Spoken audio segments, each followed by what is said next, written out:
Hello అండి అందరికీ welcome back to my channel. నేను మీ అంజలి. లాస్ట్ వీడియోలో మా ఫ్యామిలీ ఇంట్రడక్షన్ అండ్ తోటలో మేము చేసిన డ్యాన్స్ గురించి చూపించాను కదా. లంచ్ కాస్త మేము ఆఫ్టర్ 3 తర్వాత తిన్నాము. ఆ తర్వాత ఇలా ఫొటోస్ అయితే దిగాము, గ్రూప్ ఫొటోస్ ఎప్పటికీ గుర్తుండిపోయేలా.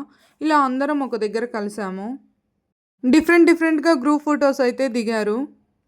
ఫొటోస్ దిగాక టీ బ్రేక్ అయితే తీసుకున్నారు. ఆ తర్వాత నేను మా డాడీ సపోటా కాయల కోసం మా తాతయ్య వాళ్ళ మామిడి తోటలోకి అయితే వెళ్ళాము. ఇక్కడ మిల్కీ పాప మామిడికాయ అడుగుతుందని ఆమెను కారు ఎక్కించి తెంపుకో అని వదిలిపెట్టారు. నేను చెట్లవి తెంపుతాము అంటే మా డాడీ మాత్రం కింద పండ్లు ఉన్నాయి అని వేరుతున్నాడు.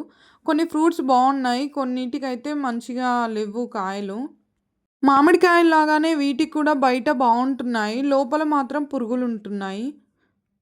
ఈ తోటలోనే ఉసిరి చెట్టు కూడా ఉంది.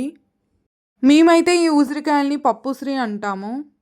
మేము ఇక తోట నుండి బయటికి వచ్చేసరికి మా వాళ్ళు అయితే చైర్ గేమ్ స్టార్ట్ చేశారు. కార్లో మ్యూజిక్ పెట్టుకొని మ్యూజిక్ స్టాప్ అయితే చైర్స్లో కూర్చుంటూ డ్యాన్స్ వేస్తూ బాగా ఆడారు మ్యూజికల్ చైర్. మ్యూజిక్ ప్లే చేసింది అయితే మా ఇంకో తమ్ముడు. వాడు భలే ప్లే చేశాడు, వీళ్ళని బాగా ఆడించాడు. గేమ్ని కూడా మా వాళ్ళు బాగా ఎంజాయ్ చేశారు. సీరియస్గా తీసుకోకుండా అందరూ జస్ట్ ఫర్ ఫన్ లాగా అయితే ఆడేశారు. మేమైతే చైర్లు విరిగిపోతాయేమో అనుకున్నాము. ఒక్కొక్కరు కింద పడ్డారు, చైర్స్ లాక్కున్నారు.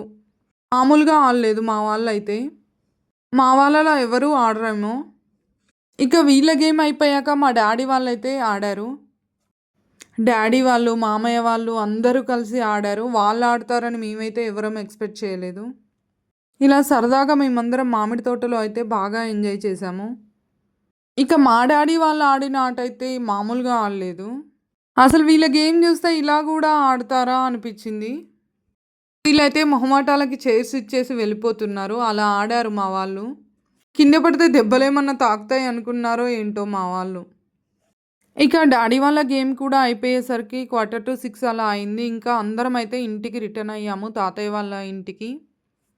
ఇంటికి వచ్చి అందరం మంచిగా ఫ్రెష్ అయ్యి కాసేపు అందరూ రిలాక్స్ అయ్యాక మళ్ళీ కాసేపు సాంగ్స్ పెట్టుకొని డ్యాన్స్లు అయితే వేశారు.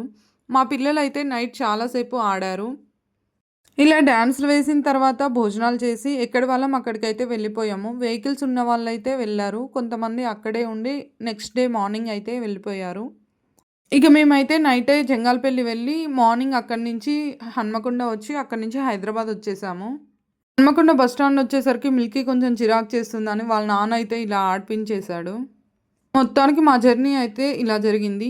మోను అమ్మ వాళ్ళతోనే వెళ్ళాడు ఇంటికి. మేమైతే హెచ్వైడి వచ్చేసాము. మా వాళ్ళైతే బస్సులో ఇలా నిద్రపోయారు. నైట్ సరిగా నిద్ర లేదని లేట్గా నిద్రపోయారనేసి. అయినా బస్సు ఎక్కితే ఎవరికైనా నిద్ర వచ్చేస్తుంది కదా. ఈ పాప అయితే ఇక లాక్ ఓపెన్ చేయాలని చూస్తుంది. Thanks for watching.